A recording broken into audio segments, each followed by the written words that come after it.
Well, as we said, this is a treat for us to be with all of you.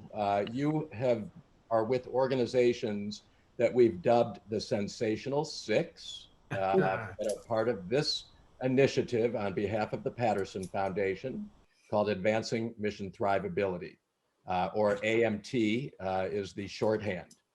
And we've all been involved in what has been a sprint over the course of 5 weeks, in some cases 6 weeks.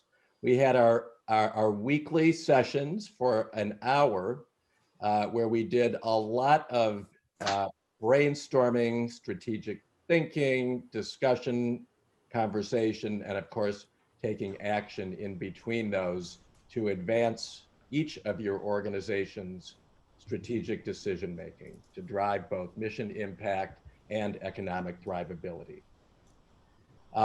You are the Sensational Six, and just because we don't know that everybody knows each other, we're going to do two things. One is to just remind you that these are your organizations. So we've got the Charlotte County Homeless Coalition, we've got the Charlotte Players, we have the folks from NAMI in Sarasota and Manatee counties. We have Peace River Wildlife Center. We have Mayor's Feed the Hungry, and we have Peace River Botanical and Sculpture Gardens. So you can see that 4 of our 6 organizations are in Charlotte County. So we're the Charlotte County orgs, I guess, get the majority vote this time around.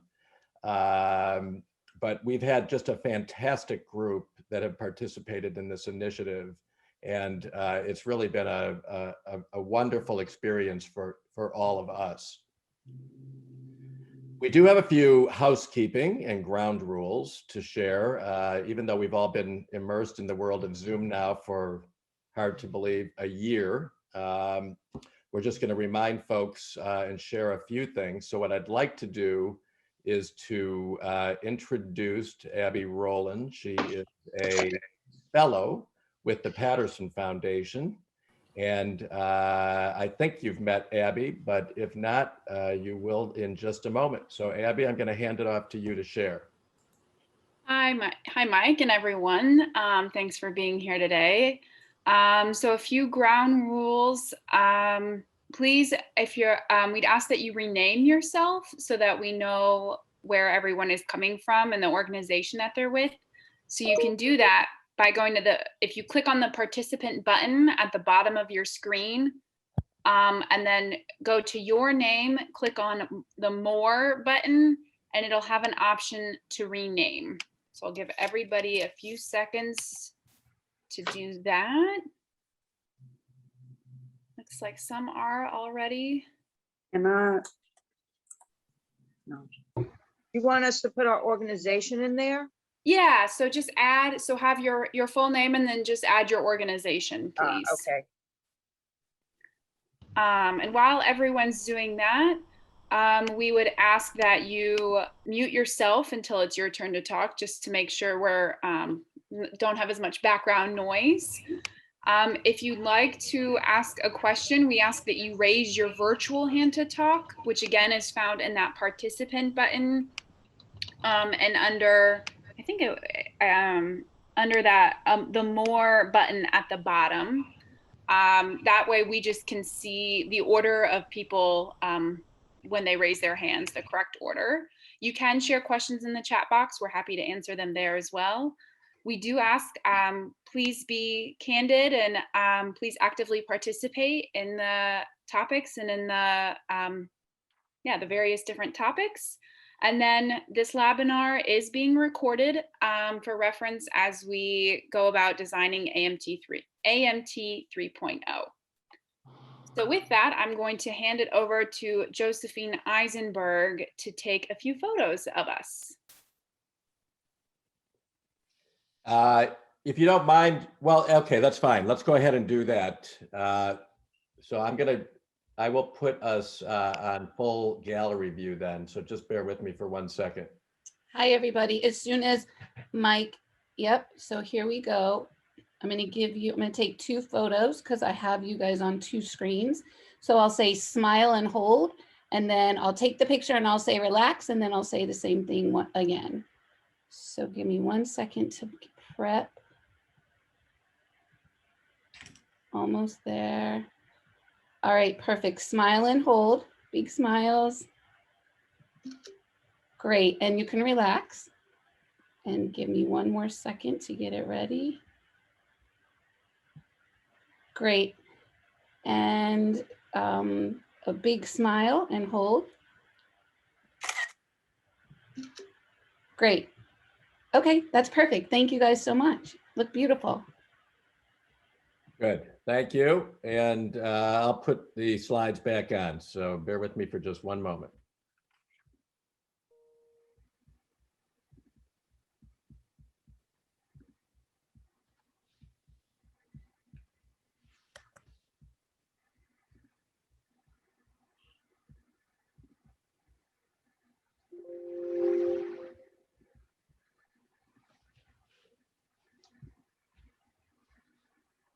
Okay, so let's see. Can everybody see?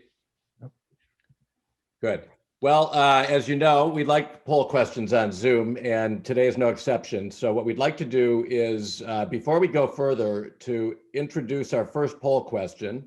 And to do that, I'm going to turn it back to Abby just to share. So Abby, go ahead. Okay, so our first poll question was just launched, and it is, today is March 1st. Which national day isn't it? Is it not National Fruit Compote Day, not National Horse Protection Day, not National Banana Cream Pie Day, not National Pig Day, or not National Dr. Seuss Day? Oh, that's tough. It is a tough one. So we've got a few answers coming in. They're kind of all across the board right now. Not many people think it's National Fruit Compote Day. We'll wait a few more seconds for. Actually, a lot of people think it's National Fruit Compote Day, right? Oh yeah, that is right. I'm getting them confused with the question. So yes, a lot of people do think it's National Fruit Compote Day.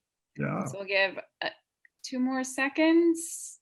All right, we'll go ahead and end and share the results. So most people think it is not National Pig Day or National Dr. Seuss Day. And Mike and Larry, what's the real answer here? And the real answer is today is not National Banana Cream Pie Day. So we stumped you. One person got it right. So good job to that one. That's it. Okay. Well, let's keep moving. So we do have an action-packed agenda for today, and just briefly, what we're going to be covering is a few things. We want to do a brief introduction, and I'll share more about that in just a moment. We'll have a few opening comments, and then we're going to dive right into our learning and sharing topics. And as you know, we have 4 focus areas, 4 learning and sharing focused topics that we'll be discussing today. We're going to wrap the session with a special presentation and a few closing comments, and then we'll all be on our way.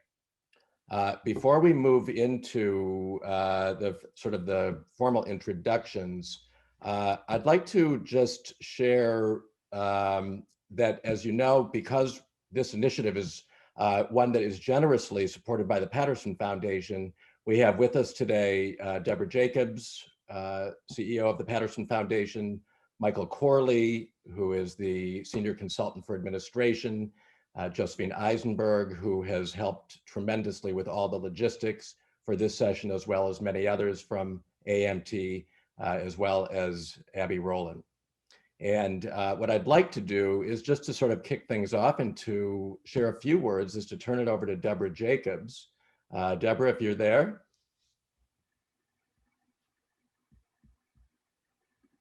May I see everyone's face, Mike? I know it's a pain to go in and out, but I'd rather talk to their faces. Bear with me for a second. Okay, that's more fun. Yes, not that your slides aren't beautiful, but I'd rather talk to humans. So again, time is a precious resource, and we do appreciate each of you investing not only in AMT, but in today's knowledge sharing session. I believe you are all well aware that the Patterson Foundation strengthens individuals, organizations, and communities. And rather than making grants to individual nonprofits, we support the nonprofit sector in a variety of ways. Many of you may be familiar with the Giving Partner and the Giving Challenge, and have raised unrestricted dollars that have been amplified with the Patterson Foundation's matches, and the whole nonprofit Thrivability that includes Margin Mission Ignition and Advancing Mission Thrivability. One of the things that TPF has is we have different words and values that we live by, and we have something we call our 5 C's. That's caring, connecting, collaborating, contributing, and creating.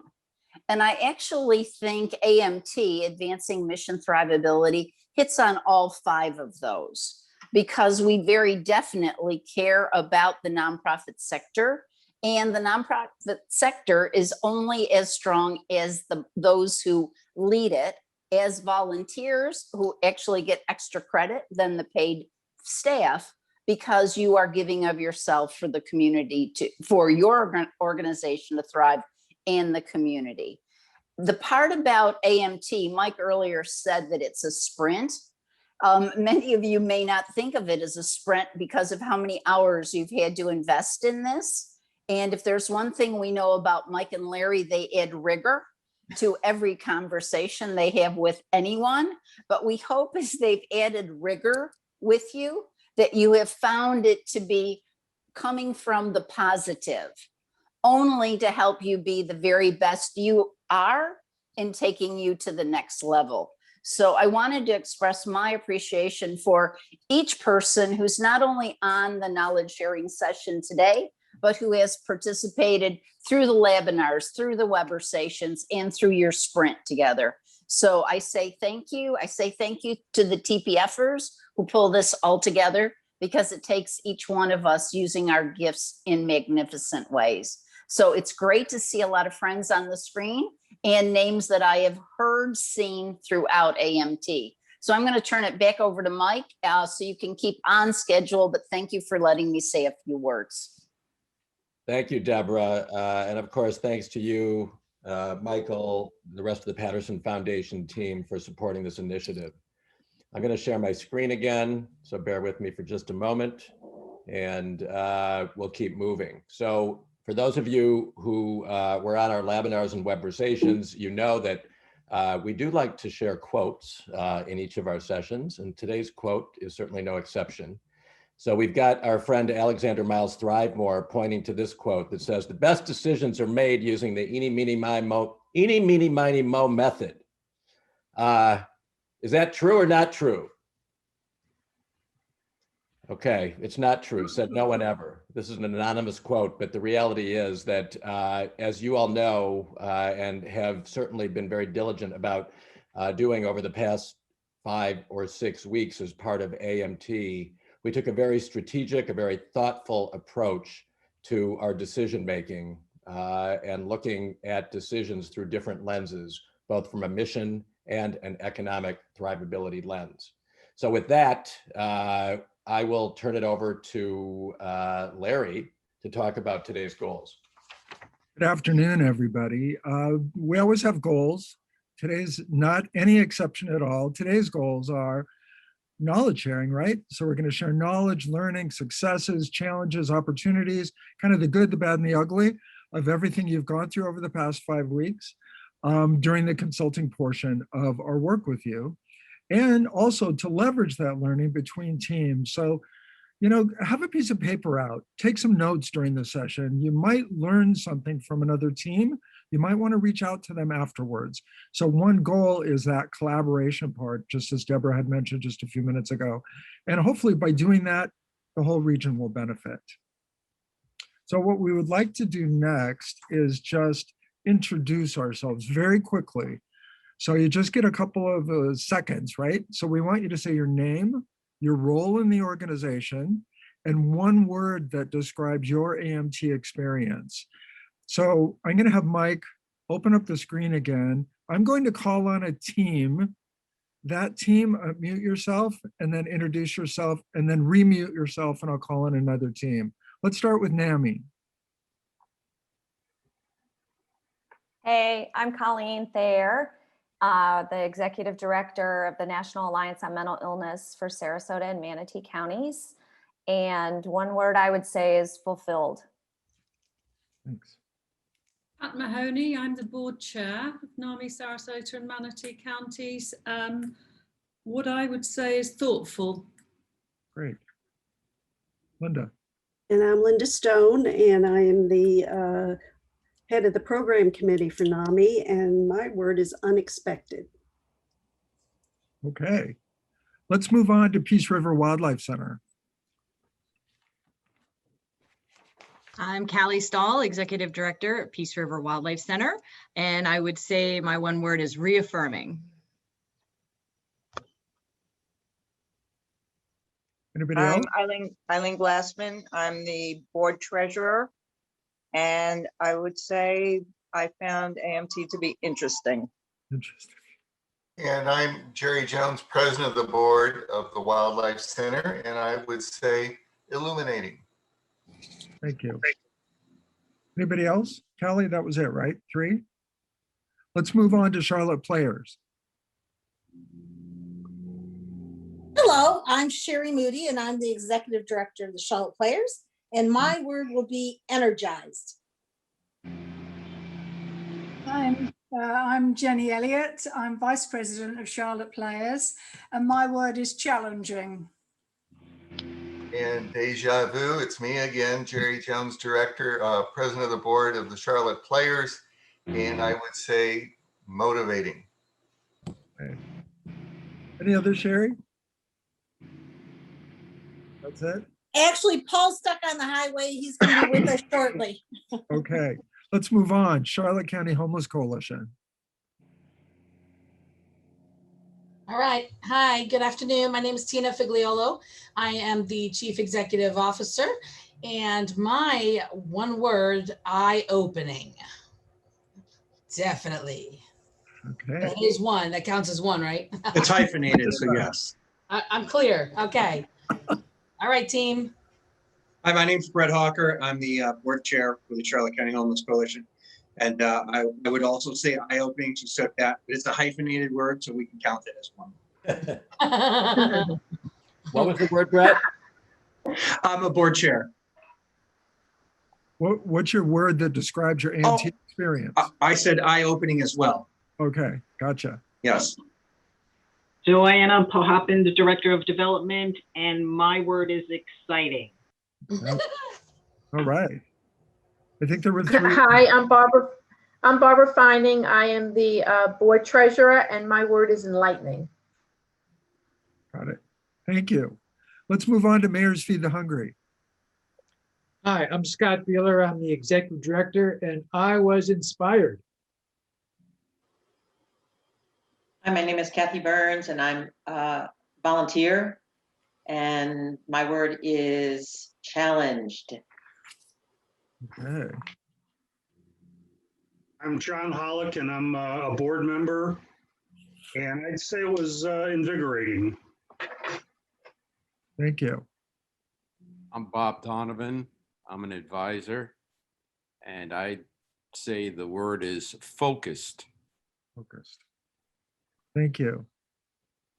All right. And the last group, Peace River. Oh, there's 2 more. Oh, sorry. I'm Linda Versluis. I'm a longtime volunteer and a board member, and my word is motivating. One more. 2 more. I'm Bob Manis, and I'm with the Mayor's Feed the Hungry. My word is understanding, charitable. Got it. Thank you. You guys get the award for the most people on the call. You got me too. I don't know if you can hear me. Joel Swallow. I'm the chairman. Thrilling. Okay. Thank you. Thank you. Anybody else? I don't want to miss anybody from this team. Okay, let's move on to the last group, Peace River Botanical and Sculpture Gardens. I'll go first. I'm Adrienne Jonas. I'm the executive director of the gardens, and I guess my word would be motivating. I'm Bill Klossner, and president of the board of directors, and my word would be clarifying. All right. Bill, anybody else from your team? I'm Bill Tucker. I'm the vice president of the board, and my word is positive, capitalized, underlined, bold, positive. All right. You figured out a way to use more than one word, right? Yeah. I'm Sandy DeShane, and I'm the office manager, and I'm in charge of memberships. Okay. And my word is awesome. Oh. Adriana, anybody else? Nope. That's it. All right. Thank you all for doing that. I'll have Mike go back to the non-shared screen, or the shared screen, I'm sorry. And just so everybody knows, I think Josephine's going to put together a word bubble, so you'll be able to actually see the visual of each of those words that you use to describe AMT. Is that right, Josephine? Yep, I have them all down, and I will make the bubble as soon as we're done. Excellent. Thank you. So let's talk about the process we're going to use over the next hour and a half. As you know, all of you got the agenda. You've all done some homework leading up until today. Mike and I got your homework. Thank you for that. There are 4 topics, 6 organizations, and we have about an hour and a half left. So we're going to do one topic at a time. Each organization will share their talking points, and all of you have put talking points together. You've decided who's going to share those talking points. Thank you for that. So we'll hear from each team member because we think you're kind of sharing that, and type questions into the chat box along the way. So the first section we're going to take in learning and sharing is the one that we assigned you. So Mike and I worked with you for a few weeks, and we realized that there are some of you that had a good focus on a specific topic area. So this is the one part of the agenda where everyone's going to be sharing something a bit different. So why is it important? You know, what did you get out of it?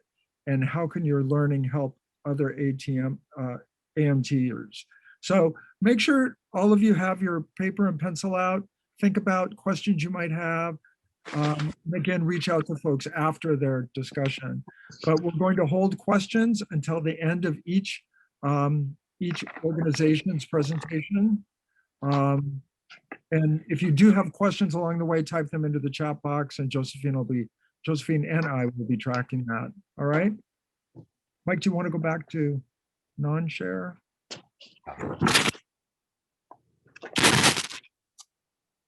So let's start with creating high value and high visibility events with Peace River Botanical and Sculpture Gardens. You guys want to take it over? Yep, Adriana is going to start us off. Sorry, yeah, I was on mute, and I'm not sharing my video. There I am. Sorry. This is what happens when you're working from not your office. So our first, the first thing, putting our decision making into focus, we focused on creating high value and high visibility events. And some background for us is that, can you hear me okay? Yeah. Okay, I'm trying to talk fast so I don't take all the time. So we needed to, our budget to be reduced. Like many of us, as we went through the pandemic, we saw a drop in our revenue due to closures. We also, unfortunately, unexpectedly lost our founder as well. And our founder had a family.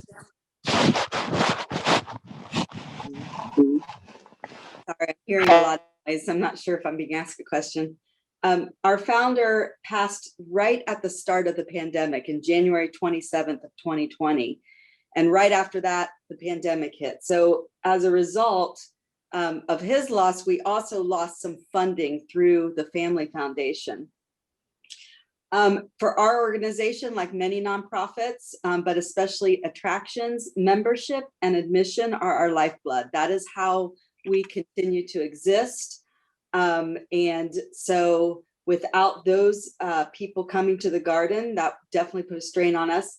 So we did have a master plan, although not a strategic plan, but we did develop a master plan. It was completed in December of 2019. And that gave us a kind of a roadmap and a plan how we can move forward with the garden, even in the midst of the pandemic. But with all of that was going on, we had to then look at additional sources for significant income for the gardens because admissions and memberships weren't cutting it. We had put on our second annual Gardens Aglow, which is a holiday light show throughout the garden. Our first year, we had about 1,200 people come through.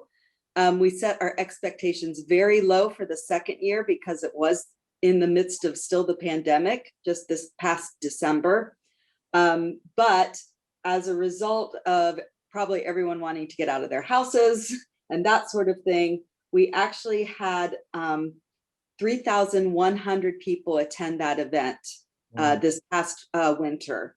So, and people came from as far as Sarasota all the way down to Naples. So we drew in a wider population demographics to the garden. A lot of people, anecdotally, we were able to tell it was their first time to the garden as well, just by asking them questions. We didn't do a formal survey.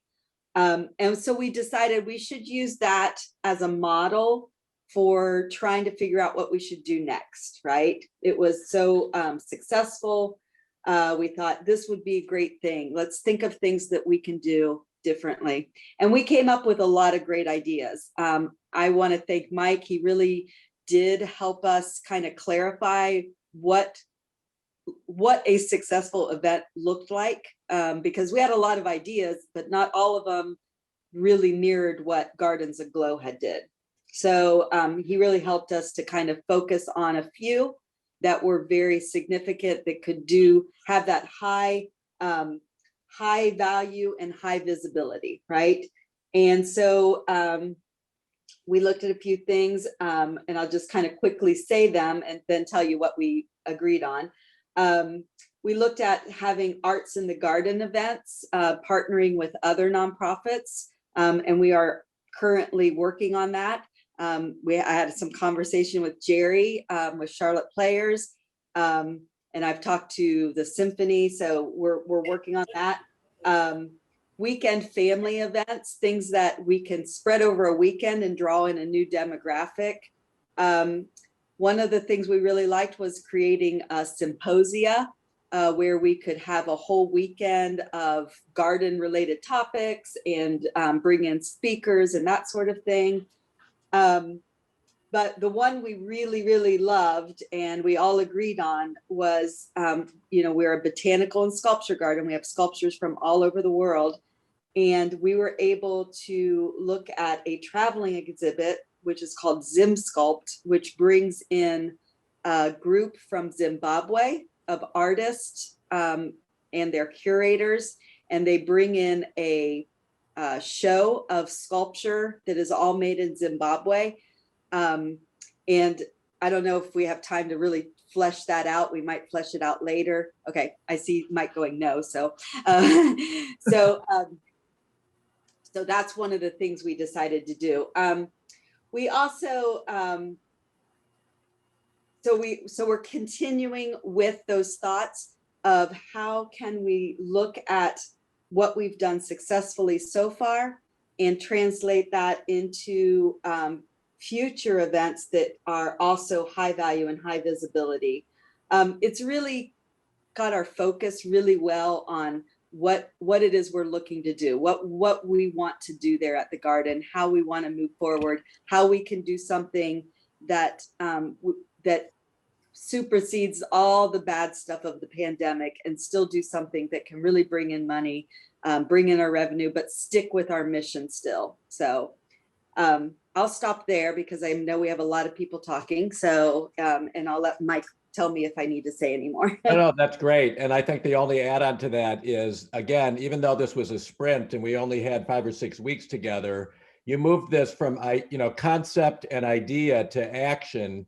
And Adriana, I think, I don't know if it's premature to say this, but it sounds like this is going to turn into a full-fledged event for the gardens sometime in 2022. That's correct. And I think you'll hear a little bit more about that process through one of our other speakers. So thank you. Mike, do you want to introduce the next group? Sure.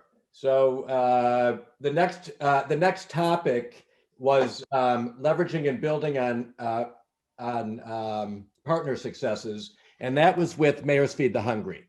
So I'm going to turn it over to Scott. Am I turning it over to you to share kind of your focus area here? Yes. So when we kicked off the sessions, Michael happened to ask us, well, what really has been working? And we looked around and said, we got this huge $450,000 grant from Manatee County. And he said, wow, how'd you do that? And we said it was one person did it. And so we looked at what that person did and tried to clone those events, activities, and features that she did and get 3 other people to do that so we could get more sponsors the same way she did through personal contacts. So that was a big eye-opening experience. Instead of just letting her do her thing, we analyzed what she's doing it and sharing it with our other members. The second thing we looked at was we got a fill a truck event. We had this huge refrigerated truck donated, and we had this food drive, and it was this huge success. And so Michael said, well, let's analyze that and figure out how we can use that. And one of the things that sets us apart from other food banks is we are sponsored by all the mayors. And so we looked at what do the mayors actually do? And the answer was not much. Half of our mayors rotate every year and don't even know who we are.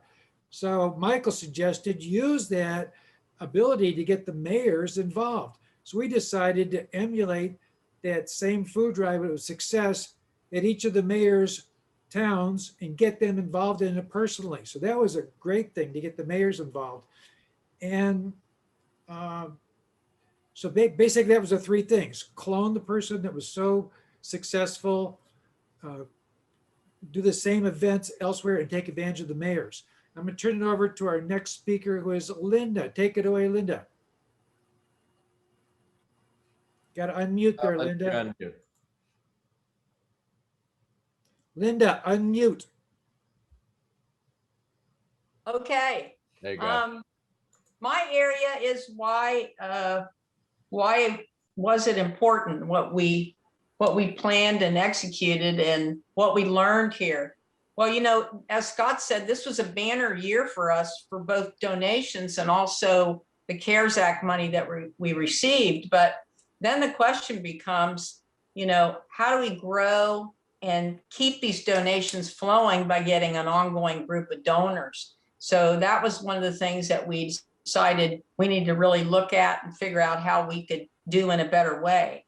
Also, in terms of using this one particular person who was able to get this $450,000 for us, we kind of realized the importance of the personal relationships, in looking at how to increase our funding sources in the future. Really gave us pause on that. Also, we did this Fill the Truck event a few weeks ago, and it was very successful. And we had really never done an actual food drive event outside of our normal Thanksgiving Day, Thanksgiving time calendar. And it was extremely successful. We were able to use this truck that was donated to us. And we, decided that's a great model for doing it in the region. So, we are in the midst of planning and looking at the importance of covering our region, not just the cities, but all our towns.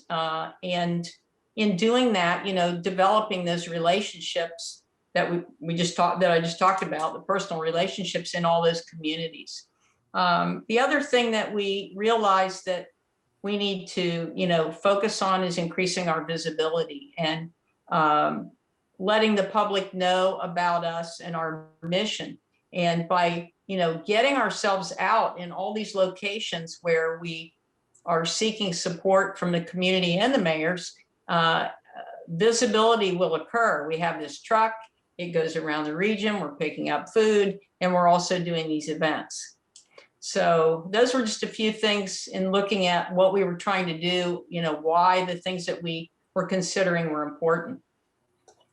Did you want me to go on with the other part, Mike, or? Is there anything else, Linda, to share that either you or Scott haven't shared? Because if not, I think you've done a nice job of really giving kind of the highlights of that particular Each of our other members has a few things to say, Michael. Okay, go ahead. So Bob, just turn it over to the Freezer King.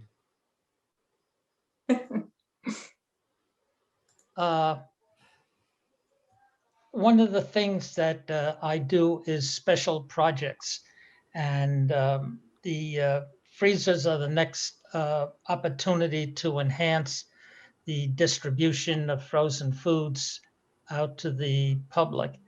I have been ordered by Scott to procure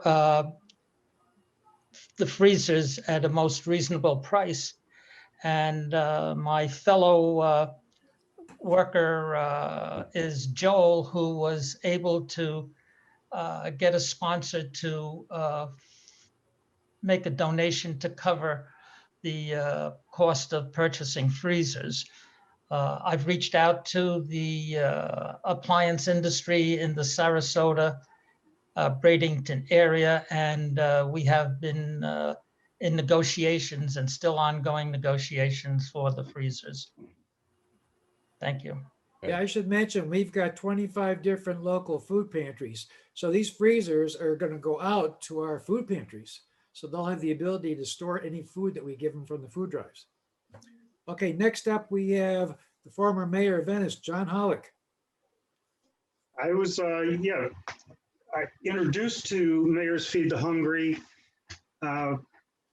probably 10 years ago with a request to sign their annual letter for the food drive. And for the following 9 years, that's my total involvement with Mayor's Feed the Hungry. When I came out of office, I had a little free time and got a phone call from Scott and Joel and said, you should be on the board. So I don't like to be on a board and not do anything. We had that food drive that's been mentioned at Van Wezel, and I was totally impressed by the energy that the groups that were participating with us had. And I tend to observe things before I take any action, and there were the food truck that Mayor's Feed the Hungry purchased is a moving billboard. It's a beautiful truck, but it can go with us from location to location, and that's where the idea for having fill the truck events throughout both counties came from. Is let's get that thing out there and get people aware of what Mayor's Feed the Hungry is. I'm working with the mayor of Northport right now, and we're going to set up a fill the truck event for South County, South Sarasota County combined event to bring awareness to both the organization, but most importantly, to get food for the food pantries that are down here. There's been good participation in North County and in parts of Manatee County, but South Sarasota County is pretty well fallen off the map. So the first thing we're doing is identifying the food pantries, getting contacts, and setting up the fill the truck. And that's about where we are on it now. That's great, John. Thank you for sharing. Okay, Kathy, next. Kathy. Yes, sir.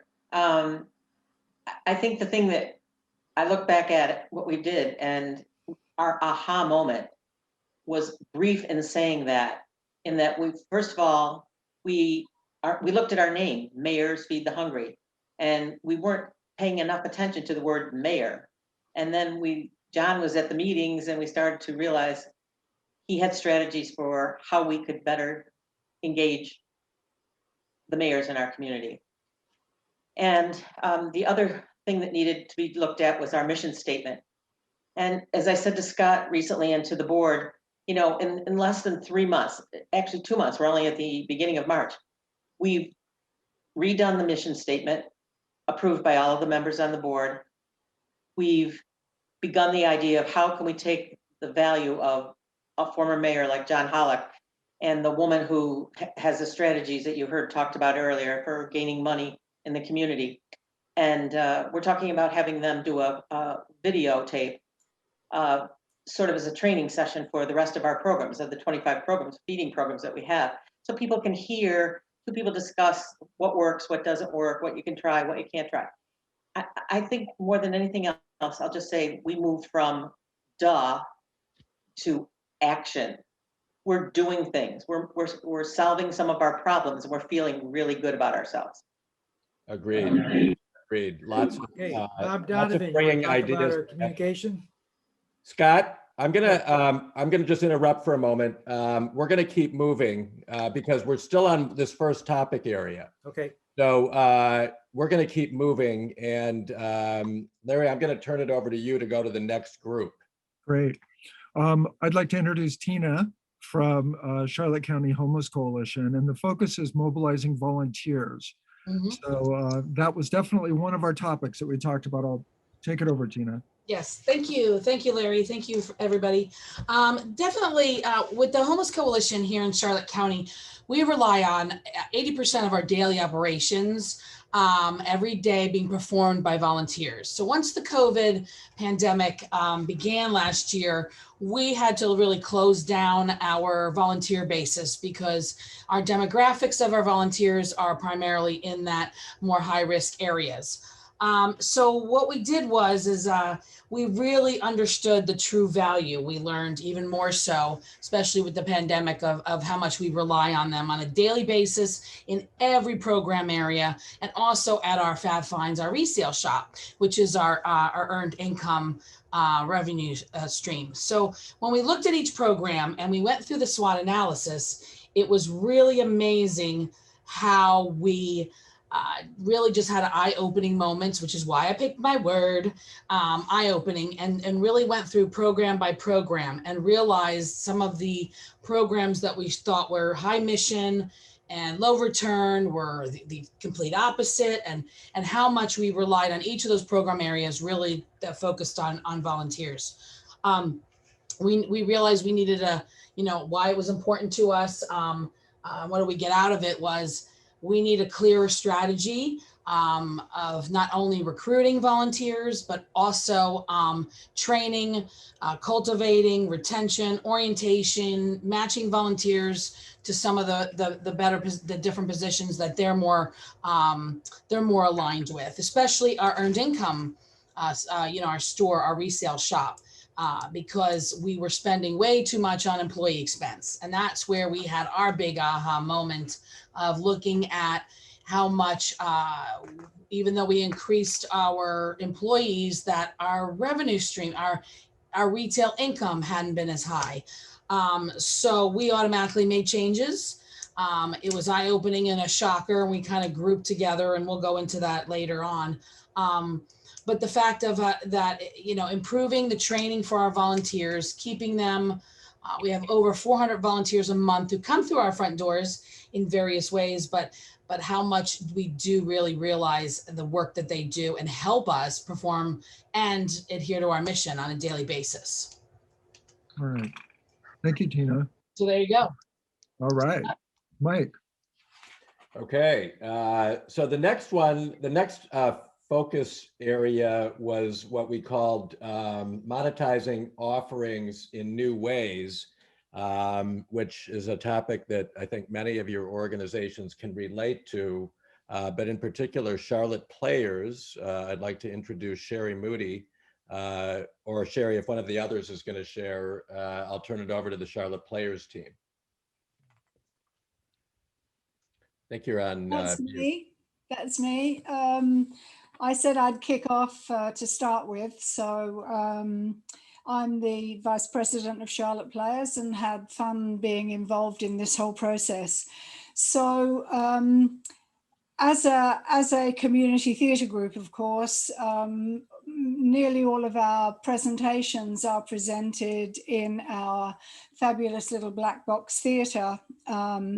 And that's our traditional way of presenting our opportunities. So this actually really took us outside our comfort zone, because we knew that to achieve a diversification of our income streams would entail some riskier alternatives. I mean, it's great when you can do things in a controlled environment, such as a little theatre, but when you have to think outside the square and think of new ways of making presentations, it sort of gave us all a bit of a jump. So we started out by considering a range of different options as to what we could do that would still speak to our mission, which is, of course, presenting the theatre arts and education and entertainment to the community. So the possibilities that we did consider were setting up a relationship with the Charlotte Mall to be able to stream some of our existing presentations that we do in theatre on a screen in the car park. So that was the first thing we thought about the possibility of. Secondly, we thought we could, if we could set up something like that with Charlotte Mall, we could also stream other films that were sort of somehow connected to theatrical presentations. And then we went kind of away from that a little bit into presenting theatre productions out of doors. And we researched locations such as the Peace River Botanical Sculpture Gardens and the Charlotte Sports Park and the History Park in Punta Gorda. So these look like some promising opportunities to see how we could build relationships with those other organizations and maybe present some of our theatre in an outdoor environment.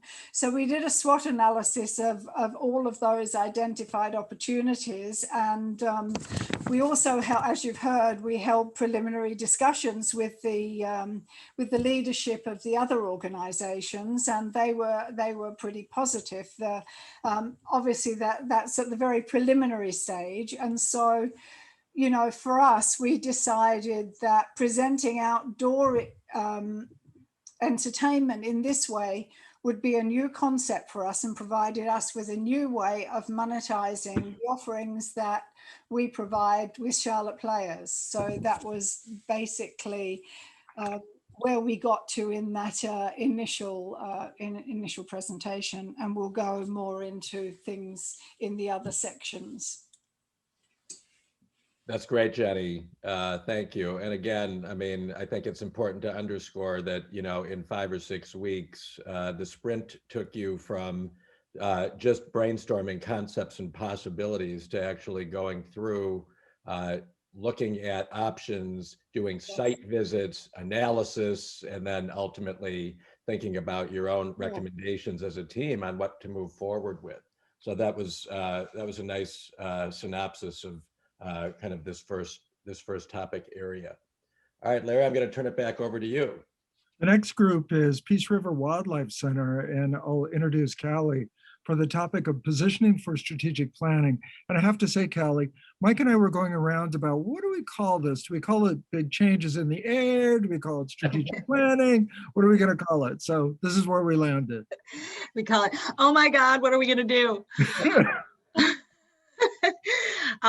So nearly about 7 years ago, the Wildlife Center found out that we were on property that did not belong to the city that was leasing it to us. And so we have been on this 7-year journey to try to find the perfect spot to move this tiny little wildlife center, but turn it into something that will our community will be proud of, will continue to expand upon our mission, both to rescue and treat animals, but also to educate the public.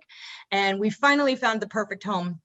And so now we have all these wonderful ideas and wonderful things, but we don't have a written strategic plan of what our future is going to be. And so karmically, right before we started to participate in AMT, we had decided that it was time for us to really put our little ducks in a row, so to speak, and have a real good vision for how we were going to make this happen for us.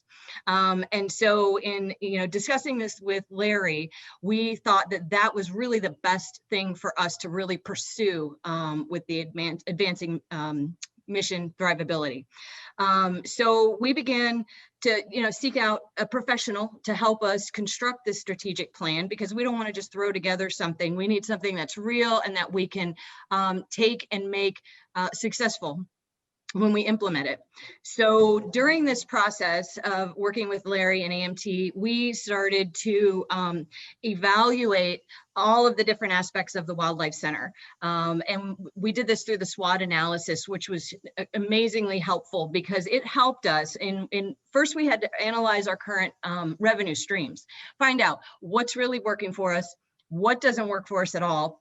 And of those that aren't working for us very well, what could we take and make better? Or what should we maybe put to the wayside for now because maybe the effort isn't worth the return? And so we were able to do that. We also started to analyze our current operations, the status of our operations. Currently, the center actually is now 2 locations. We have split. So we have our location with our hospital where we treat our wildlife, and then we have our tour facility, our education facility. And so this was kind of a new concept for us in the last couple of years as well.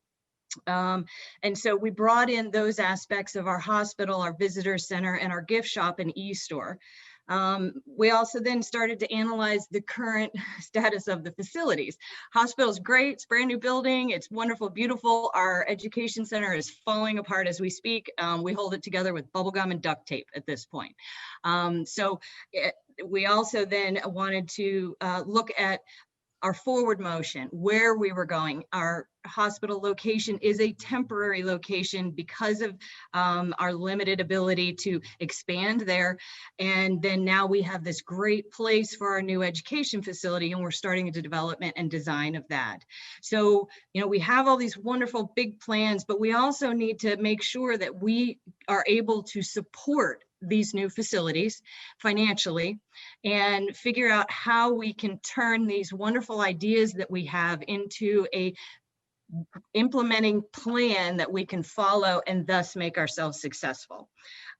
So we have assessed our need for a strategic plan, and we have brought on Sarah Leonard of the Sarah Leonard Group, whom we first worked with MMI, and we're so happy to have Sarah because I learned a ton from her the first time around working with her, and she is going to help guide us through this process. And I really feel that this SWOT analysis that we spent most of our time on with AMT is a huge jumpstart for us, because this is going to be information that we can furnish Sarah as kind of a kickoff or start, because we've already looked at ourselves internally, and now we can pass that information on and then delve a little bit deeper into those things that we have already evaluated. All right. Did I leave anything out? No, I think that's great. That's great. Thank you for sharing, Kelly. Like I said, changes in the air. Yes. And last but not least, let's move on to the last group, which is NAMI. And the topic was prioritizing offerings. And I'll turn it over, I think, to Colleen. Yep. It's me. Thanks, everybody. So yeah, this was a great experience. Working with Larry was wonderful. But so NAMI's a small nonprofit that up until a couple of years ago was all volunteer. And that's very traditional for a lot of NAMI affiliates. We are part of the National Alliance on Mental Illness National, which is a very large from a volunteer perspective, very large grassroots organization focused on mental health support and education. So we're in the behavioral health care space, but not a traditional provider of behavioral health care services. We are focused on peer and family support. And the weekly sessions that we did, I think really enabled us to, really dissect what we do. We spent a lot of time going through like who we are and what we do program by program. There are a number, probably about 15 signature programs that NAMI affiliates can offer. And that just depends on the affiliate. And, I think we tended to have the mindset, I know I certainly did, that because there's so much need related to mental health, and the pandemic has certainly exacerbated that we need to offer everything, right? So we, sooner rather than later. And I would, frequently I troll other NAMI sites and see what other affiliates are doing and think that we need to be doing it here. So I think while that might be true long-term, we realized that there was some of our programs that I think they're all very mission driven. They may be much lower in the margin side, and it was a good time to reevaluate what we offered. And, one example that came up as we had these conversations was our school-based programs, that they're evidence-based programs. They're very valuable from a mission perspective, but we have really struggled to implement them, particularly in Sarasota County, and really not at all in Manatee, because we only brought the Manatee County part into our affiliate just about almost a year ago. So we think that partly because of the pandemic, the school stuff was harder to implement, and also because of a lack of resources. All of the programs that we offer are conducted by volunteers, either taught or facilitated our classes, those kinds of things. So the sessions really helped us decide to, temporarily shelf our school programs, not eliminate it, but put it on hold and then maybe reevaluate it down the road, which again, like going back to I think we should do everything right now, that was just a real eye opener for us. And then, just figuring out how to prioritize our offerings and our programs, similar to the process that we use during these sessions, I think may offer, other organizations an option when they're looking at, different program value or, pieces and parts of what are being done in different programs. Great.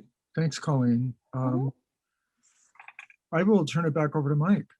Well, you all did a nice job sharing highlights of your particular focus areas. And I think just one of the things that we want to point out, you've heard this, a number of similarities and commonalities between the organizations in terms of the value that this had for your organizations, why it was important. It allowed you the opportunity, the luxury, if you will, as a team to come together and to really step back and take a look, and to apply some rigor, some discipline, and perhaps some new lenses in terms of how you look at what you're doing in your own organization. And then starting to really look at options and begin to make some decisions as you continue to navigate through these challenging times. So thank you all for sharing. And I will say there was a question that was in the chat box. I think it was to Mayors Feed the Hungry. And the question was from, I believe, Colleen. So to Scott, do you have any of the mayors on your board that may be a good engagement strategy? Scott? Yeah, I texted back two. Good. Okay. Well, let's keep moving and go to the next topic area. And if we can, just for a moment, I'll share my screen again and we'll introduce the next topic. Oh, I'm sorry. Actually, we've got a poll before we do that. So Abby, I'm going to bring you back on to share the next poll question. Yes. So we're launching the poll now. So it's, what's your advice for another organization considering participation in AMT 3.0? So the first is everything we thought it would be and more.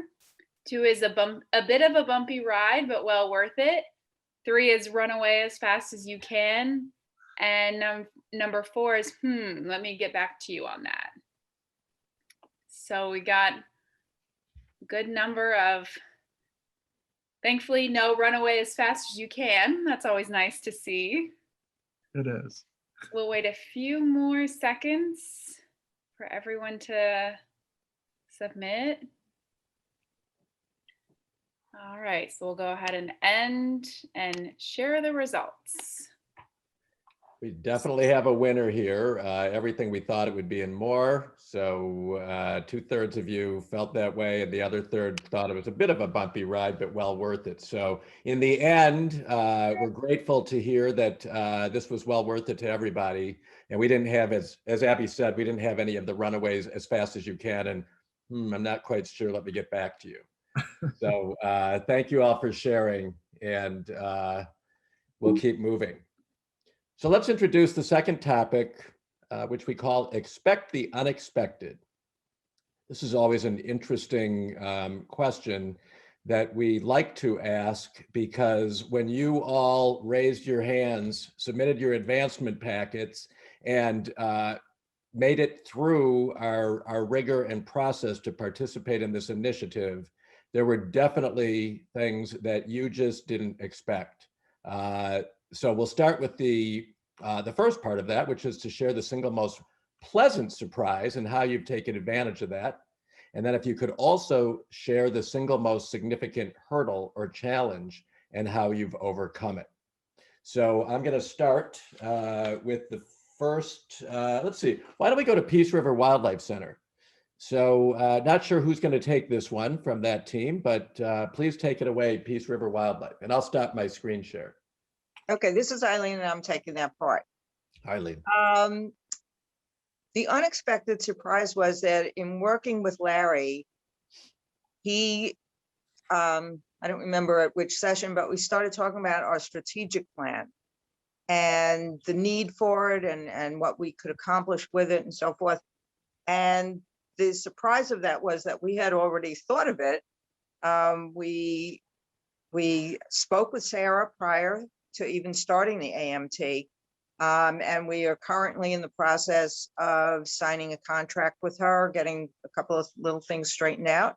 But we're very anxious to work with her. And that was, the encouragement of working with AMT in getting the strategic plan and learning the importance of it for us came as a surprise to us.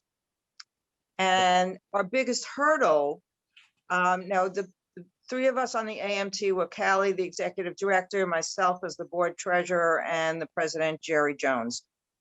And we felt the biggest hurdle was getting all of the board members on board.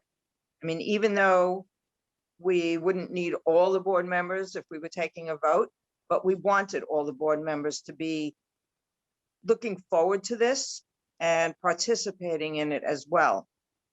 So what we did was each of us took a couple of board members and individually called them. And we really didn't have a hard sell. There was really only one member who felt that we could do this ourselves, and we knew that we couldn't. None of us had the experience, and we just knew it would take us twice as long and would turn out to be half as good. So we were very anxious to get over that hurdle and get everybody on board. And eventually we did. That one board member that I mentioned had a change that he wanted made in the contract, which we are currently incorporating.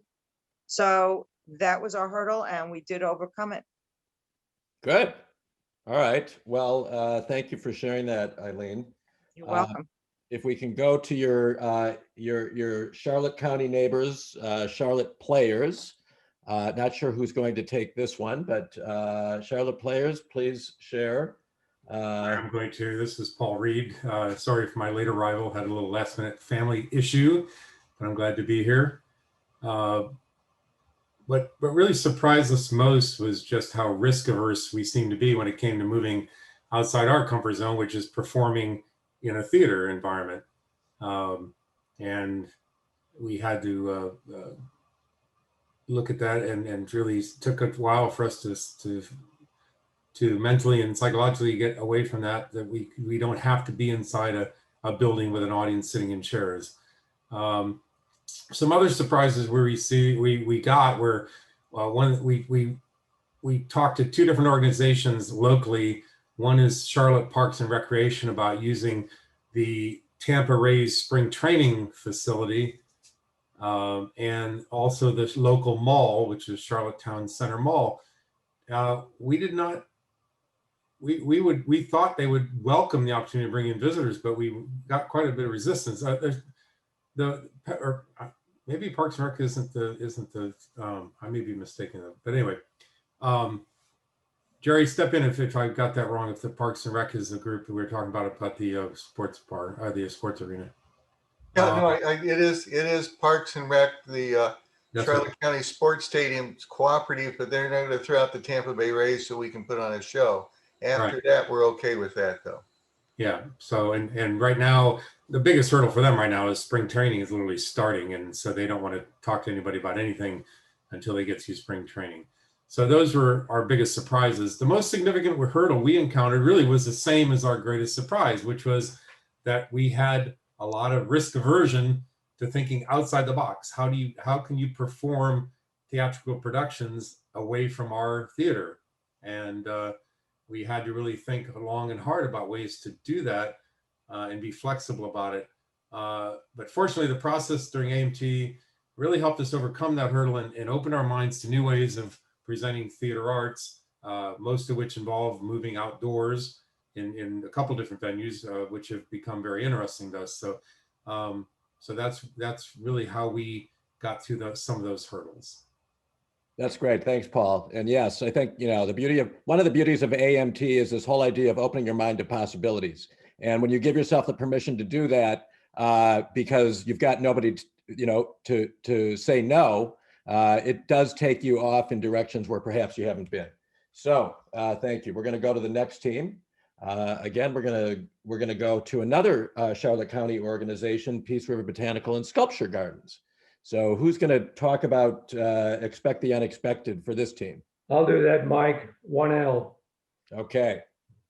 I'm very pleased with the fact that we've heard similarities so far across the board.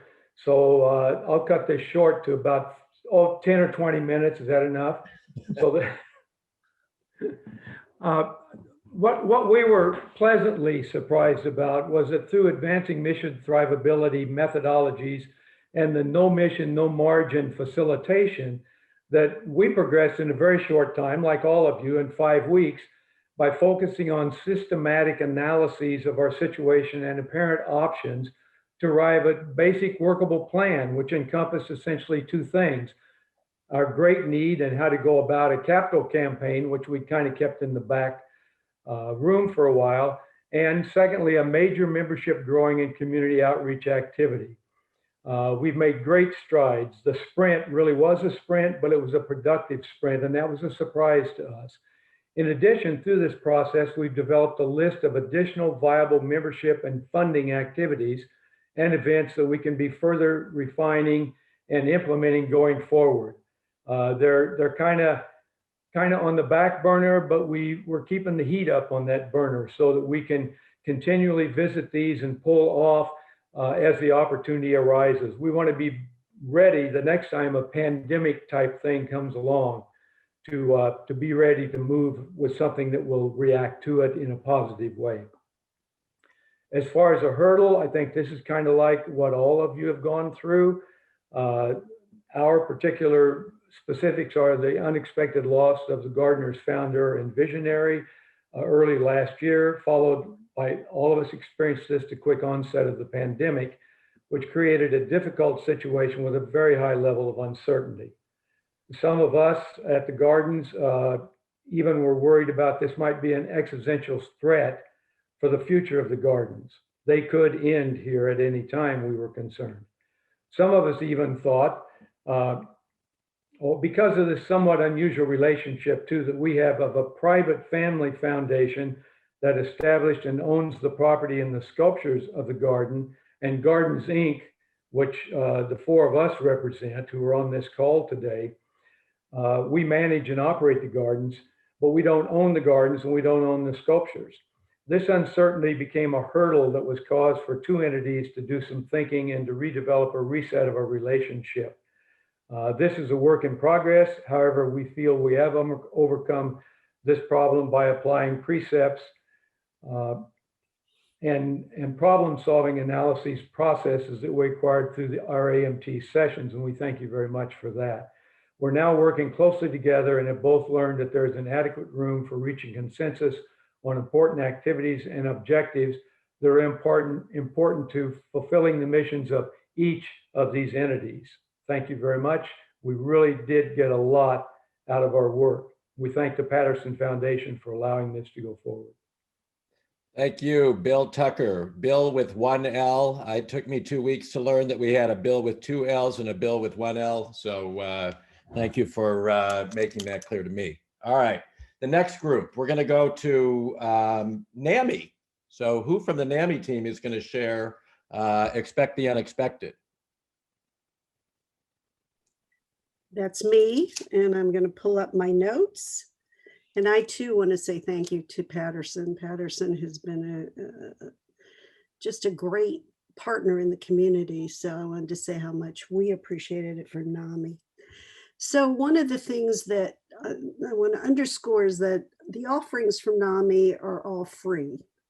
And so the opportunities to earn any kind of margin are, I thought, limited, and I'll talk to you about that in a second. And we are part of a national organization that has all these signature programs, and we thought we had to offer every one of the programs. And I think our volunteers felt like we should do that as well. But through this, we realized we don't have to do it all. We don't have the resources to do it all. And we don't have, we aren't getting the takers that we need to make it worth the margin that's coming out of it. So that was one of the unexpected things that happened to us. And the other thing was that, and what we shared with our staff and board, it is okay to think and act in a more strategic fashion and understand that we're still making an impact in the community, even if we put these activities that aren't giving us the margin we need on hold. The pleasant surprise was that we don't have to do it all. We also realized that this was a big hurdle that we had to overcome, that the thinking. We have a strategic plan, but it's way outdated. And so part of this showed us that we knew we had to update the strategic plan, but I think this helped us to give direction. We needed direction, what's doable, what's realistic. And so that's our next tact that we will have as a board. And we're also going to focus on what we believe are really relevant goals given this environment, and making sure that we focus on what are we going to do virtually, what are we going to do in person, those kinds of things that I think everybody has to face, especially this year. And I will say that one of the other things that I thought was unexpected, and that's why that was my word, is the creativity that came out of our deliberations. And one of the ideas that our executive director came up with was a collaborative coffee shop with other like-minded organizations.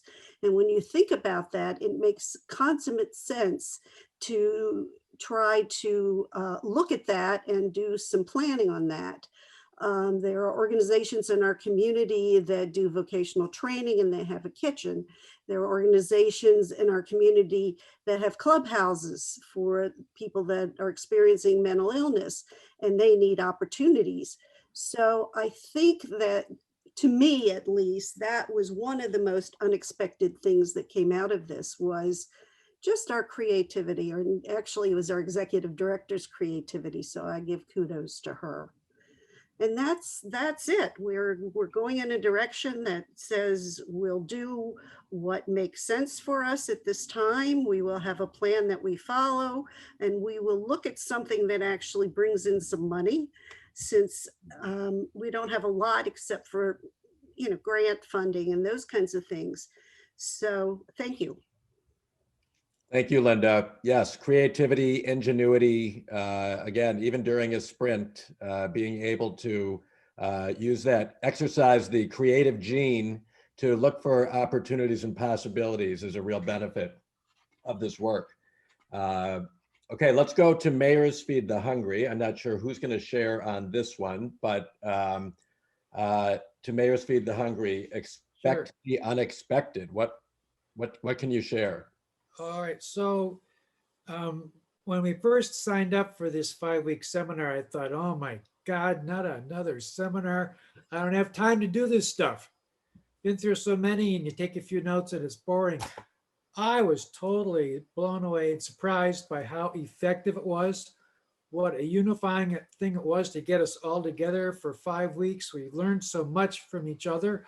I really just really did not expect it to be so beneficial, but it really put us on fire. I think Michael mentioned to us the first week we said, well, we're all basically retired and it's trying to get some stuff going. It's really difficult. And man, we just came on fire. Everybody started producing things and juices started flowing, and it was just really great. So that, I think we can all agree, it's just really been unexpectedly beneficial to our group. As far as the hurdles, I think, Kathy, do you want to talk about that?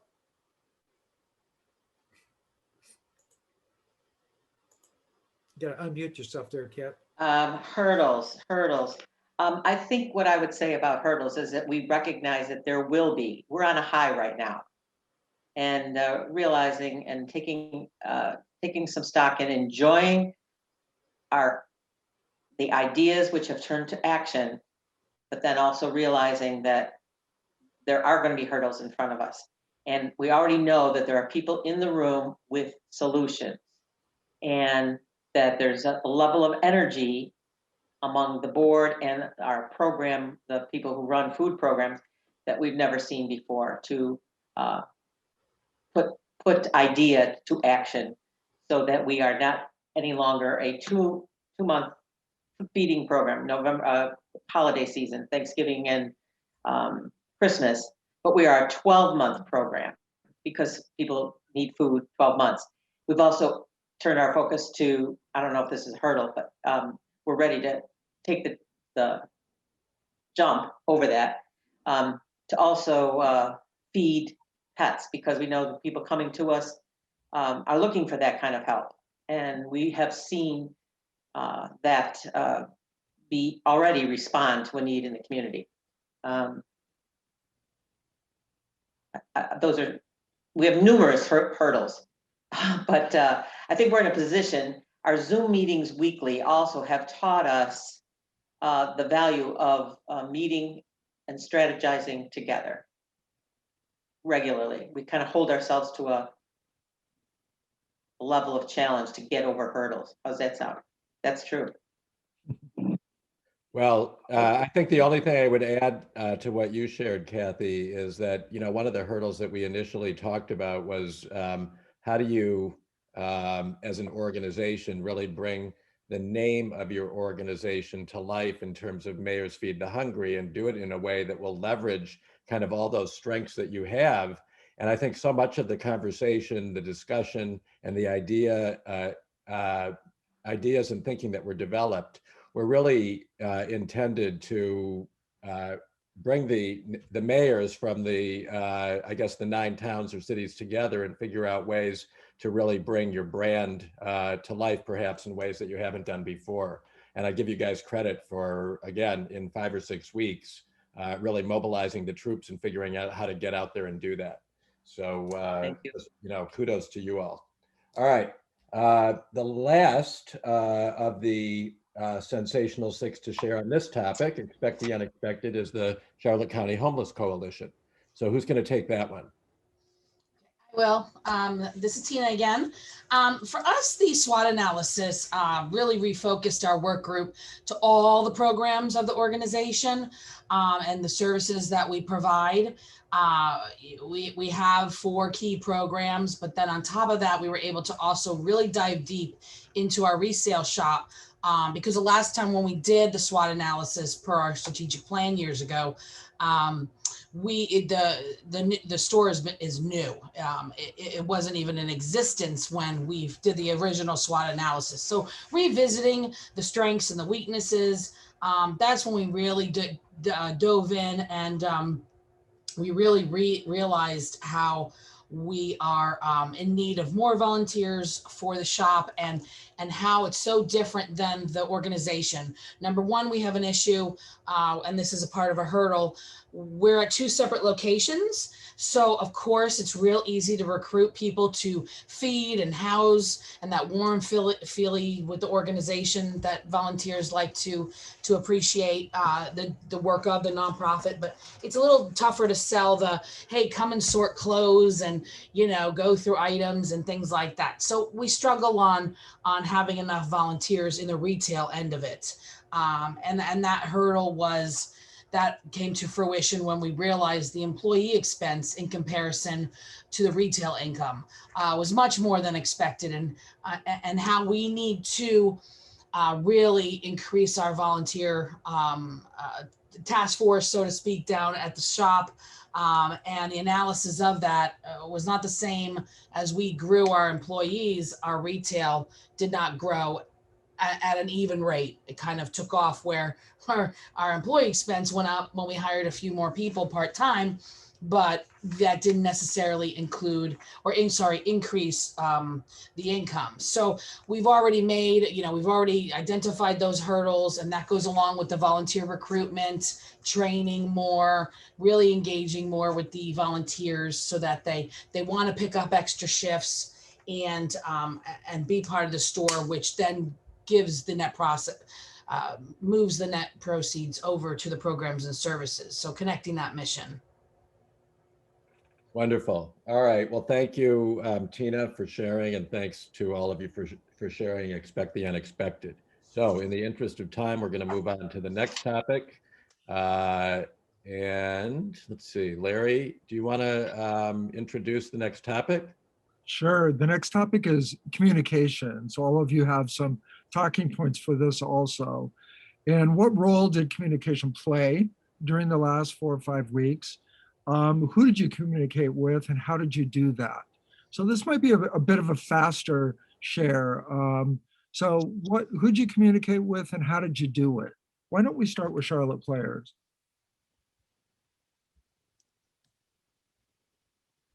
Sherry? Yep, that would be me. Thank you. By the way, I am president of the Charlotte Players, and we worked with Larry. I'm also president of the Peace River Wildlife Center, and I worked with Mike.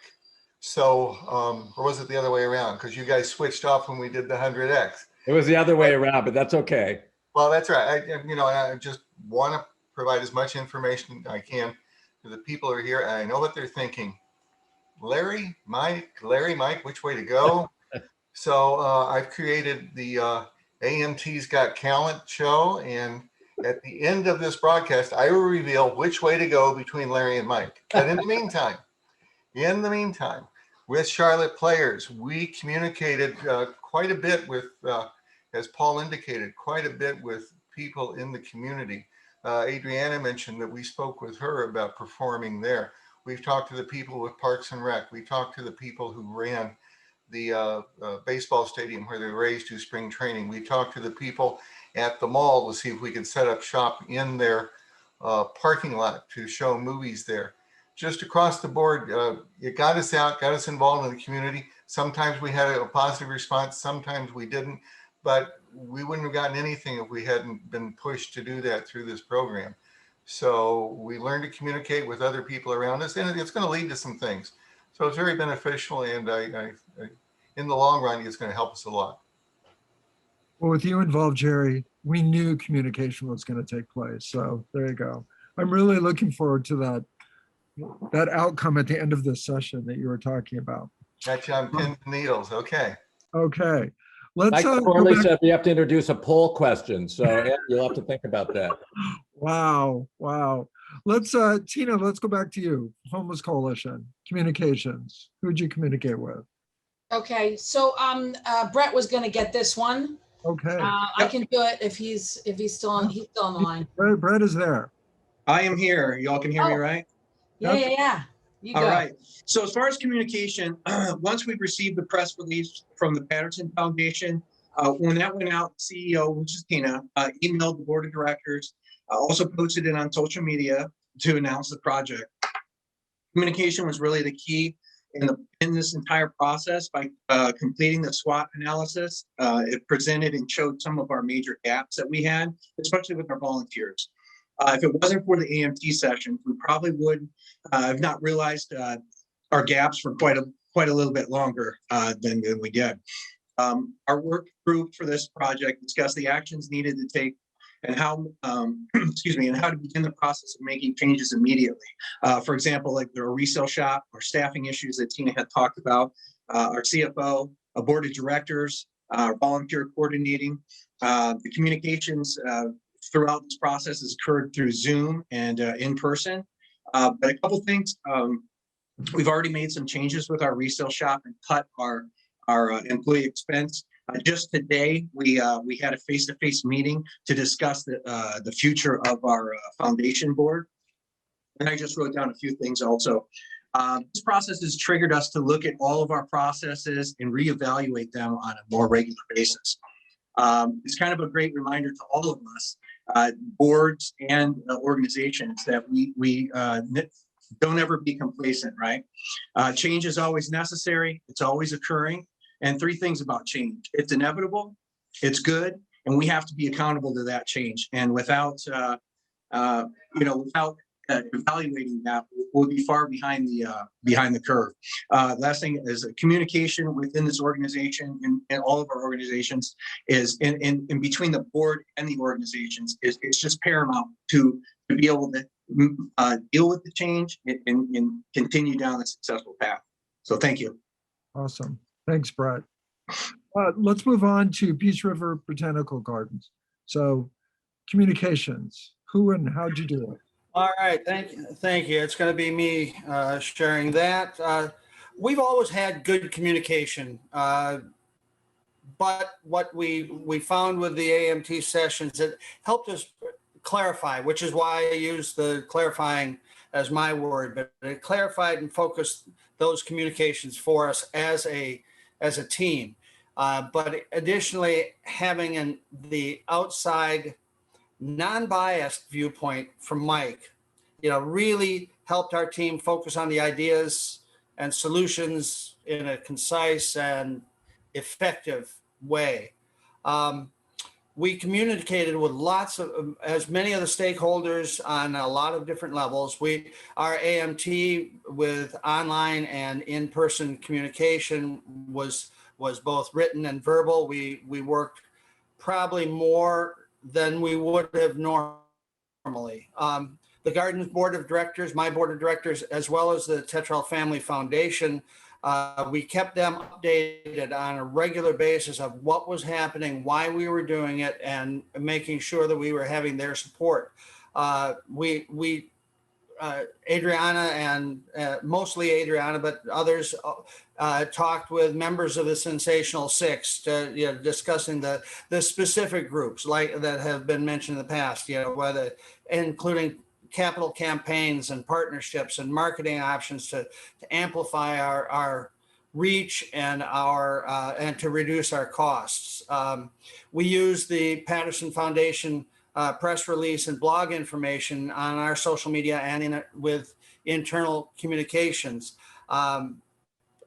one thing that hasn't been mentioned by the other Charlotte County folks is there was an article in the Charlotte Sun, the daily paper, that highlighted this partnership with the Patterson Foundation and AMT, which allowed each of the executives to have the opportunity to speak about what it meant to each of the groups. And so that was wonderful. But we also had the Zoom communication and emails with the owners and curators of ZimSculpt, the Zimbabwean stone sculpture folks, as well as, as we talked about that process and that the possibility of that event coming to us next year. But we also communicated regularly in this 6-week period with the granting and marketing organizations that we knew would be interested in how we were developing and continuing to move forward. So our communication was widespread and active over the past 6 weeks. Yeah, thanks, Bill. It sounds like it was very active. Let's move on to Mayors Feed the Hungry. Communications. I knew you wanted to keep it short, Larry. So in conclusion, in the communications, one of the things that Michael said just now, open your mind. And that's what really this 5 weeks has meant for us. The communications through Zoom, giving the homework assignments was terrific. What we did, we've had meetings before on Zoom and things of that nature, but we weren't as focused to a task. And by doing that, we uncovered the talent that we really have within the organization, the board of directors and the advisors. So it's been really, really fantastic. And I think what Michael used was the dead plant syndrome. I don't know if you've ever been into a doctor's office or a building and you've seen some dead plants there. The people that are there, they walk by them all the time and they never notice them. So it's the same thing in an organization. We can walk by, we're too busy doing our busy stuff and we don't stand back and see how we can change things and how we can implement different types of thinking. And the communications on a regular basis. In fact, we've already talked about how we'll continue with this process.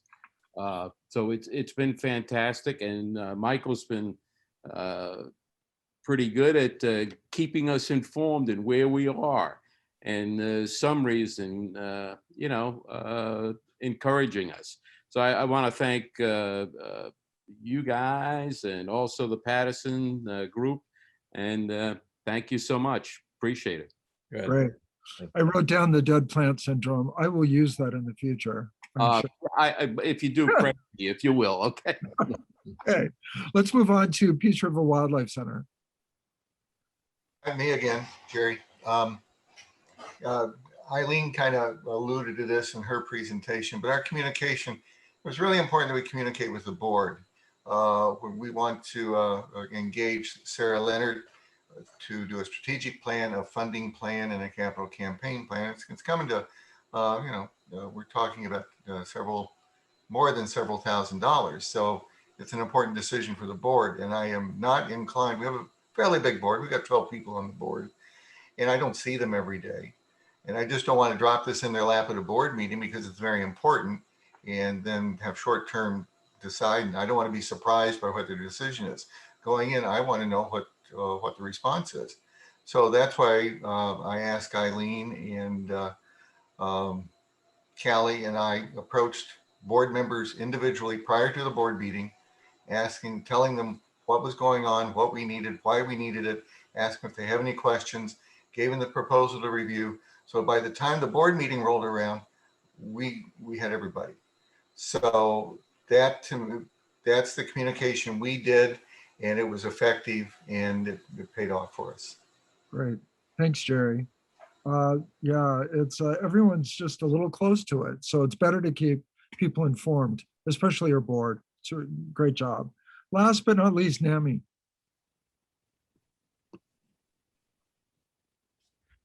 Sorry, that's me here. Yeah.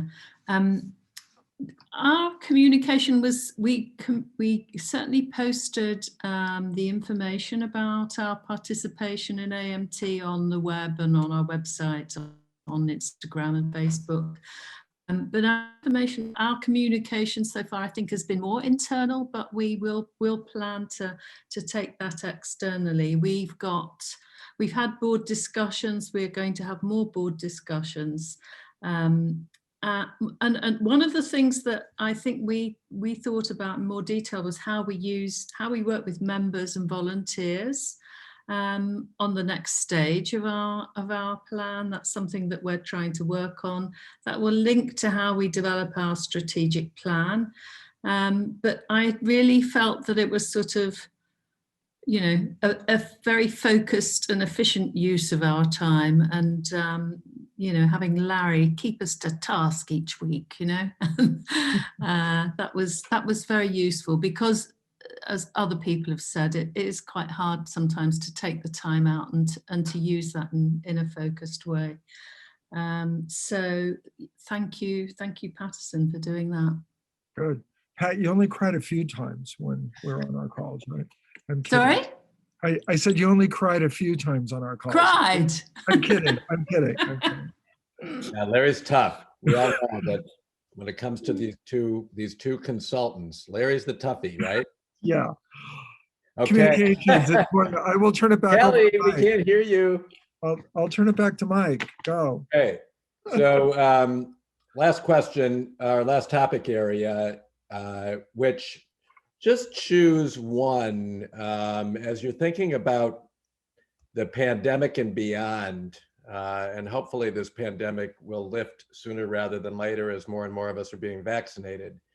How, if at all, did the consulting portion of AMT better position your organization either to weather another wave of the pandemic, which we hope will not happen, or just in general to navigate other challenges ahead? So just one, if you can share kind of what you believe was the most important way this might help you weather challenges ahead. So if I could, I'm going to start with Charlotte Players, whoever from the Charlotte Players team wants to share.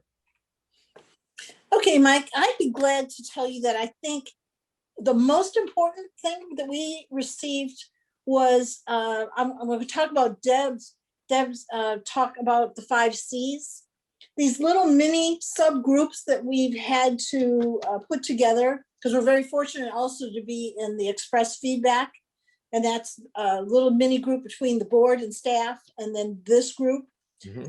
We have strengthened the board and the organization so much more because we've been able to find out something about each other. We now know creative strengths that people have.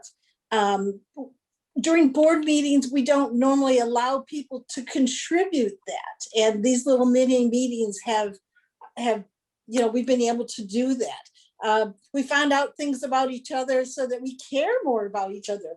And that, I think, ultimately has been the best thing that we've got out of it. That's great. Well, Sherry, thank you for sharing that. I think it's a good insight and one that it will be beneficial for the team and the organization moving forward. Let's go to Mayors Feed the Hungry. Who's going to share from the team on this one? One thing that you believe will be helpful in terms of navigating challenges ahead as a result of AMT. Maybe Joel. Joel? You're on mute.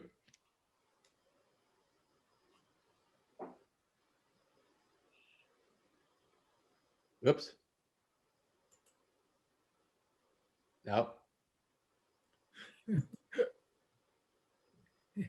He went from mute to no video. Joel, unmute. There. Oh. Yep. Is that it? There you go.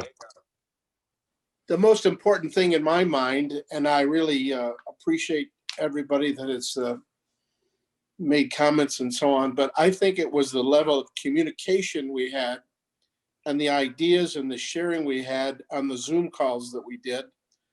And we had others in addition to what we had with you, Mike. But the input and the ideas and the energy and the stimulation and the sharing of ideas really just kind of cranked us all up pretty well, I thought. That's great. And it was contagious. I mean, we get ideas and throw them back and forth. One of the major things that unexpected is that we got a grant for $450,000. And it was like the middle of December. And if the money wasn't given away by the end of the year, 15 days or so, the government would take it back. Well, I want to tell you, we had a great time giving away 450 large, but we had to do it just in Manatee County. But we made a lot of friends and encouraged a lot of people, and it was just a manna from heaven kind of thing. And it really stimulated all of us because we've all been working hard. And I can't thank you enough for what this whole thing has done for our community, for our organization. And we're just going to continue on using the communication. Communication was key, and I think really helped us a lot. Good, thanks, Joel. Let's go to Peace River Botanical Sculpture Gardens. Who's going to share one thing that you're able to take away that you think will be helpful navigating challenges? That would be me. Go ahead. Sandy, can you hear me? Yes. This is Sandy, can you hear me? Okay. I think basically we have a different attitude. We can do this attitude, whereas before we're kind of feeling defeated and stuff. We didn't know what to expect and what to do. And now we just kind of figure out, well, whatever the problem is, we can figure it out between all of us, between the boards and the employees and volunteers and everybody. That's really helped us work together better. Excellent. Problem solving, that's a good thing. Teamwork, that's a good thing. Let's go to NAMI. Let's go to the NAMI team. One thing that you'll do moving ahead to navigate challenges as a result of AMT.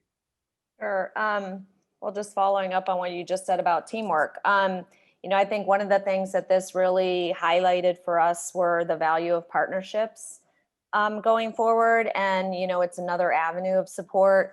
We did a number of virtual like webinar type things over the course of the last year with other organizations, and they worked really well. So I think that is something that collaboration stuff is something that, we believe in, but I think this gave us the opportunity to really act on it more. Wonderful. Good. Well, thank you, Colleen, for sharing that. Let's go to the Charlotte County Homeless Coalition. One thing that you'll take away from AMT that you think will help navigate challenging times ahead. Yes, hi, this is Joanna.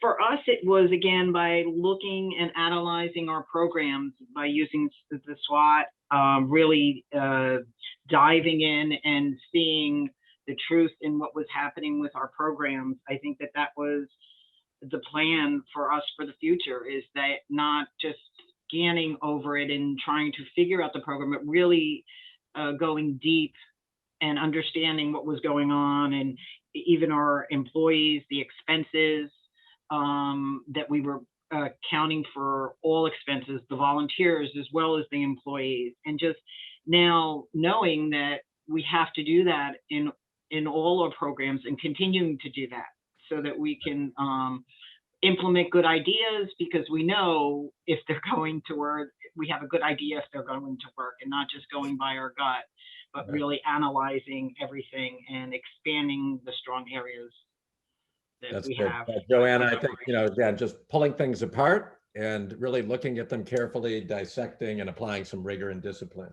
So thank you for doing that. Let's go lastly to the Peace River Wildlife Center team. One thing that you'll take away that will help you navigate challenging times ahead. Well, I think that the creation and implementation of a professional strategic plan is going to put us in a direction, on a path to success in our future. We're getting ready to make a huge growth spurt for our little tiny organization by creating this must-see attraction that is not like anything else in this area. And I think that, the work that we've done with you guys today is really going to help us lead in that direction. Good. Well, this concludes the topic sharing discussion of this knowledge sharing session. And we're going to move to the next part of today's session. We're getting closer to wrapping.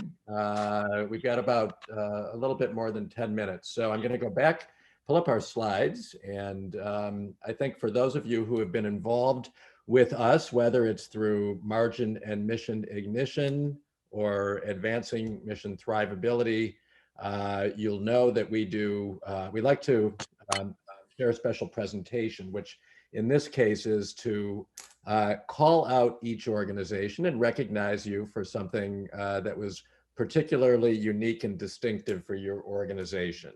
So we are very proud to introduce our second ever Alex Awards. Alex, of course, is short for Alexander Miles Thrivemore, our emoji and Chief Thrivability Officer. Here he is. He appears in some of the craziest places. He happens to be on our very own Oscar Award.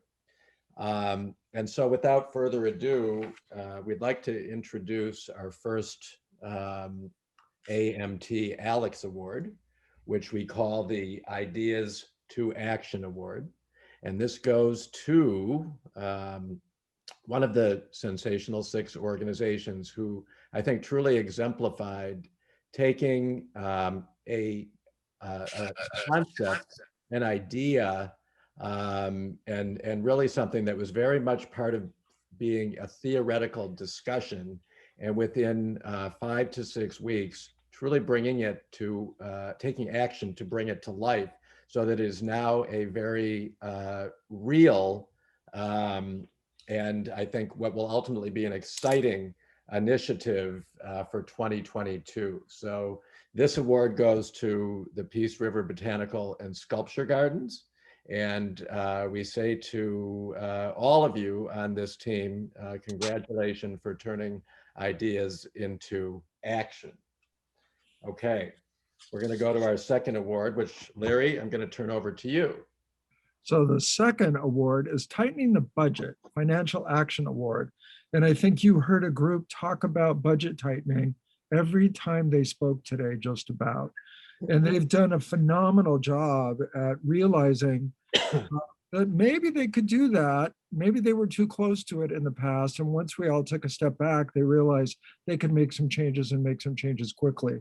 So this award goes to the Charlotte County Homeless Coalition. Yay. They've already made some budget changes and we only worked together for 5 weeks. So it was very successful. Congrats. I'll turn it back to Mike. I think you're taking this one too, Larry. Oh, I will.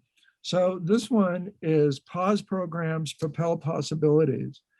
So, you know, everyone went through a SWOT analysis that I worked with, and they realized that they were close to everything and they don't have to do everything.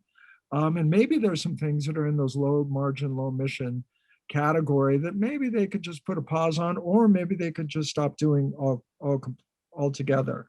But this organization, and Mike, I'll let you switch the screen, was NAMI. They actually made that decision. You know, I don't know why we're trying to do this so hard. We're spending a lot of time and energy and we're not getting anywhere with it at this point. Let's pause it for a while.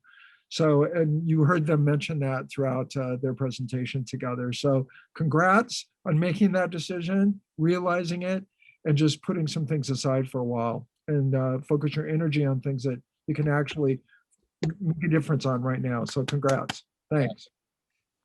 Okay, our AMT award number 4, we're calling the Hunger for Partnerships Award.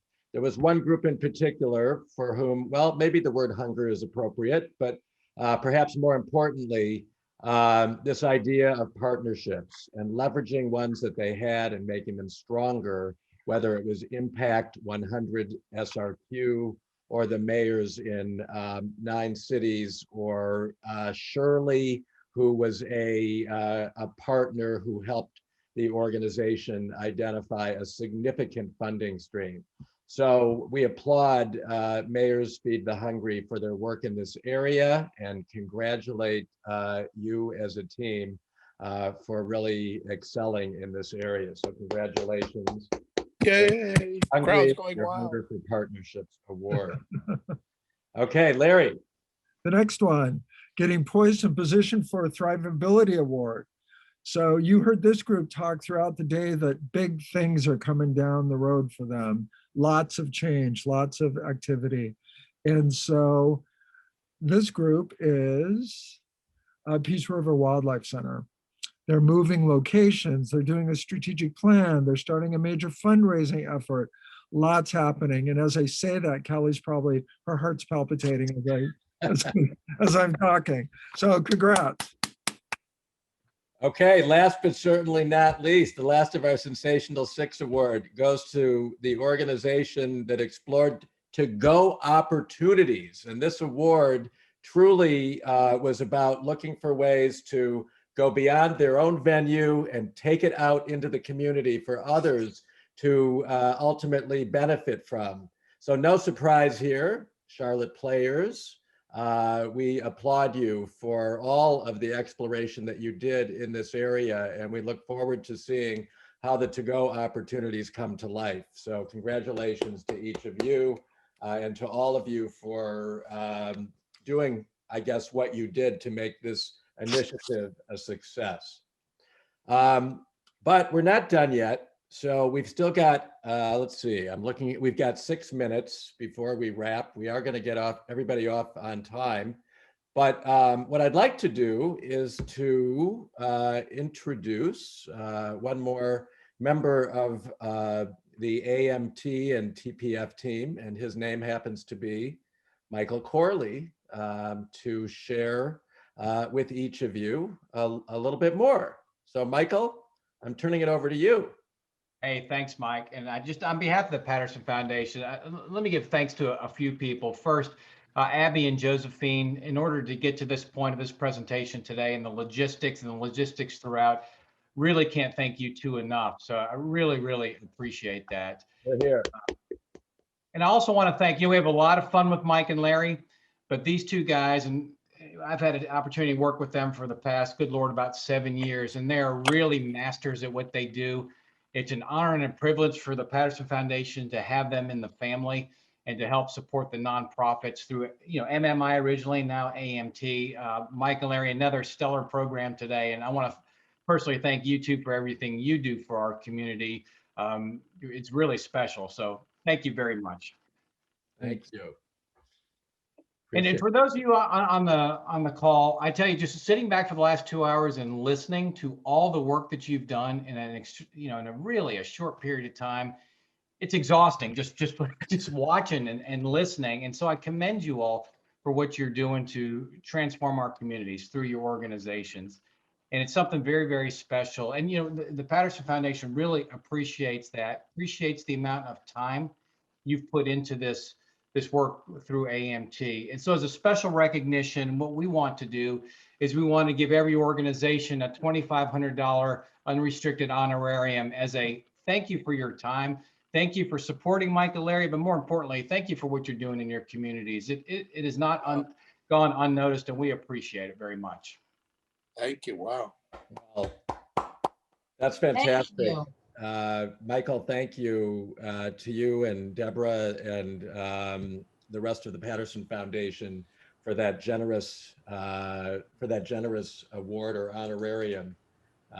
Certainly well deserved by each and every one of the organizations and your teams who have worked so hard as part of this initiative, and we truly appreciate everything that you have done. So I guess in closing, I'm going to turn it back to Larry, and we've got just a couple of more things we'd like to share, and then we'll be on our way at I guess 5:30. So after the $2,500 announcement, Mike, don't do the screen. Just leave it on the big screen. We would usually do a dance party at the end, but we don't have time for that today. So Well, that's good. we won't do that. So, but there's a few things we want you to continue to do. Is one, continue to meet as a team. You saw the amount of energy and effort and decisions that could be made when you work together. Keep working together as a team. It's really, really important. The second thing is take some action. I know at the end of all of our calls, there were some action steps that you were going to do as a group. Whether you were working with Mike or working with me, keep those action steps in front of you, make some decisions around those, and check them off your list. Keep doing it. The whole decision-making process that we took you through for our webinars and our webversations, along with the work that we were doing along the way, keep that decision-making focus in place. Think about it very strategically. Don't just make rash decisions. Think about how does it impact us, our margin, our mission, use the SWOT analysis, risk and mitigation, use the tools that we provided you along the way. And importantly, we're going to do another AMT 3.0, which we'll announce sooner than later. Be thinking about organizations that you know, executive directors that you know, that you can share the word, spread the word, and be our advocates out there for this program, because you know, a lot happened in a very short amount of time, and there's a lot of organizations that could use that help. So thank you, the Patterson Foundation, for supporting this along the way. Thank you, Michael. Thank you, Deborah. Thank you, the rest of the team. And thank you all for participating with Mike and I and all of us over the past, couple of months, really, to culminate at this point. And you can run from us, but you can't hide. I'll just leave you with that. Mike, anything you'd like to say at the end? I think the only other thing is just you each will get a survey. Josephine, maybe you can, if you're still here, just chime in for a moment to let folks know what's coming. Yes, hi. So this afternoon, well, it is the afternoon. Later this evening, you'll all receive a participant survey via Constant Contact. And it'll just have 4 short questions with the date of please return it by when. And we would really, really appreciate it if you would fill it out and let us know your thoughts. It means so much, and we really do use the information that you provide on the surveys. So you'll get it sometime tonight in the next couple of hours, and have a couple of days to fill it out. And thanks so much for being here today. The other thing is, thanks, Josephine. I think we'll also include or follow up with each of you, so you have a copy of the slides that we shared today. So it'll be in the form of a handout, so be on the lookout for that. And then I think the only other thing is, and this is a Michael Corley follow-up on the $2,500 honorariums. You will hear from us, the Patterson Foundation. I believe you'll receive a letter which will be accompanied I believe by a check. Don't know exactly what the timing is, but Michael, anything to share on that? I will be cash in an envelope placed at your doorstep within the next few weeks. $1 bills. That way we're all protected. Now, probably within the next 3 weeks, we do it through our donor advised fund. So probably within the next 3 weeks, just because of the timing, they only cut checks once a week. So look for it in the mail by then. We were thinking pennies, Michael, pennies. Just... All right, everybody, we went over by 1 minute, so our apologies for going long, but thank you again. This has been a wonderful opportunity for all of us and hopefully for each of you, and we look forward to staying in touch with everybody.